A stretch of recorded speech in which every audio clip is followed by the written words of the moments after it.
the Catholic University of Paraná, and a former Chief Justice of the Federal Court of Appeals of the Fourth Circuit in my country.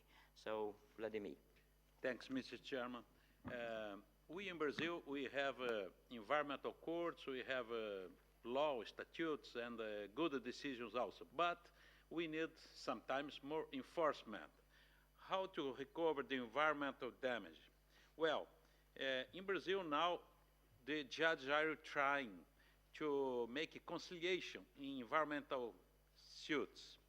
And I will give three examples. One of these, two of Brazil and one from Argentina, with the permission of Professor Pigretti. Well, in 2006, the Superior Court of Justice decided that the families, 250 families who were living in a permanent preservation area at the margins of the Billions Reservoir that supplies water to the city of São Paulo. These families had bought areas irregularly sold and were polluting the water.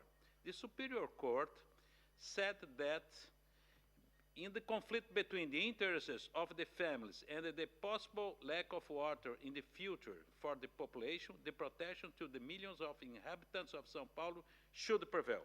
Yes, it's a good decision, wonderful, but there are 250 families in the area, and it's very difficult to move them out. The legal decision has not been complied with up the moment. That's the problem. It would be better if they can an agreement with the 250 families. First example, negative example of success. Second example, in Santa Catarina state, we have a big case with mining.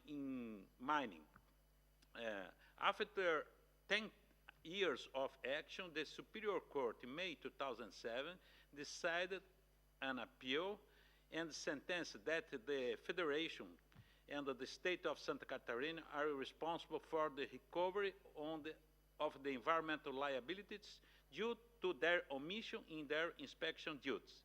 In the same decision, the court has also convicted the coal 45 enterprise and, in the hypothesis of their insolvency, their respective partners. Well, when the judge provided the execution of the case is very complex with 768 mines abandoned, 3 rivers basins, and almost 7,000 hectares of damaged areas. The federal judge, Marcelo Cardoso, meetings with everybody involved with lectures, discussions, and visits to place to be recovered. And identification of each damaged area, that is places that due to anthropic action have lost some of their physical, chemical, and biotic characteristics, enough to impair the balance of the ecosystem and negatively affects its social and economic potential. After that, and public hearings and the creation of monitoring, the case is solved with a big agreement with the corporations and the lawyers, attorneys of the state, and the prosecutor also. This is a case of success. The third case is, in the last one, Mendonça Beatriz and others, and nation damage and loss, Supreme Court of Justice, Argentina. I think that this case is most important in the world now. It's a big case of pollution of the rivers Mendonça and Riachuelo Matanza. People claim the suit is against the nation, the Buenos Aires state, the municipality, and 45 enterprises for discarding the Matanza Riachuelo river-based chemicals and all kinds of waste. The claims 50 millions of dollars to public fund for compensation to the victims, a plan of environmental management for the river basin, attention to the health of the people living in the area, keep records of the action in the register books of each enterprise. Well, after 2 years, the Supreme Court, in an incredible decision, a pioneer decision, decided that create a national authority to decide every case in this way, in this problem, and said that this authority is it's responsible for to execution of the sentence. The identification will go in the Supreme Court, and the restoration of the area will continue until the final day. The execution of this matter is for maybe 10, 20 years, because the problem is solved in particular each day, each year. The Supreme Court decided that the Federal District Court of Quilmes is responsible for all the judicial measures to be taken.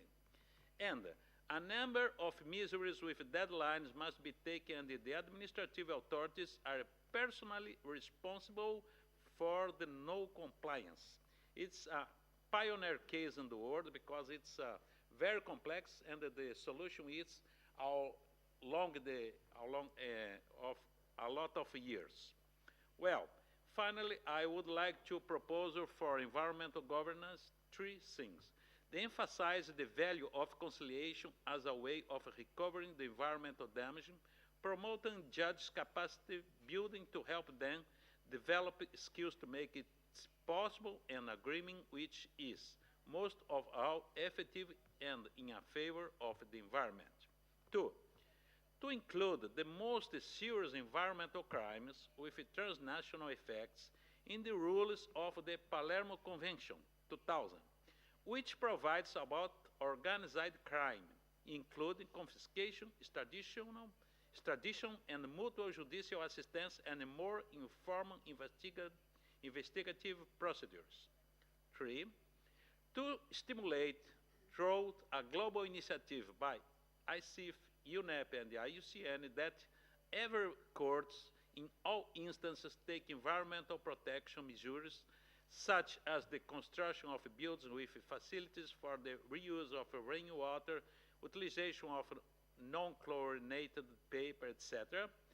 That is important because the environment management leads to environment awareness, having an influence even in how the judge will decide environmental case.